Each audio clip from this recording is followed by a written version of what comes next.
ভারত মনে করে তারা বাংলাদেশকে মাত্র একদিনের মধ্যে দখল করে নিতে পারবে। মনে করে তারা সীমান্ত দিয়ে বাংলাদেশের ভিতরে প্রবেশ করলেই বাংলাদেশ দখল হয়ে যাবে। আর তারা বাংলাদেশের মানচিত্র বা পৃথিবীর মানচিত্রে তারা বাংলাদেশকে যতটুক ছোট দেখে, তারা বাংলাদেশকে ততটুক ছোট মনে করে। মানে তাদের ভৌগোলিক কোনো জ্ঞান নাই। আসলে বাংলাদেশটা কতটুক হতে পারে। তারা মনে করে শুধু বাংলাদেশে তাদের সেনা সদস্যদের ফাটাই দিলেই বাংলাদেশ দখল হয়ে যাবে। মানে বাংলাদেশের কাছে কিছুই নেই, বাংলাদেশের পাল্টা প্রতিরোধ ক্ষমতা কিছুই নেই।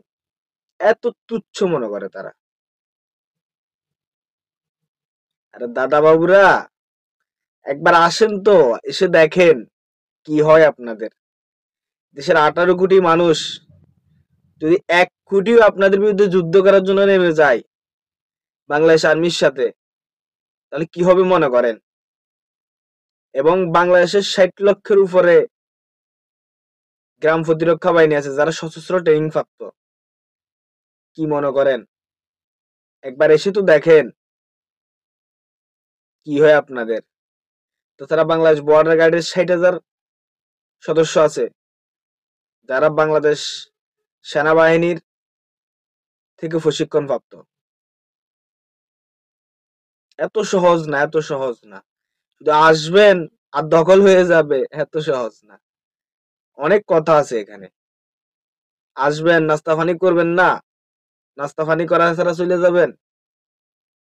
নাস্তা পানি করবেন, আপনাদের জন্য আমাদের গোমূত্র রাইখা দিছি, যেটি গরু মাংস খাই, আমরা তো এটি খাই না, এটা আপনাদের জন্য রাইখা দিছি, ফ্রিজিং করে রাইখা দিছি।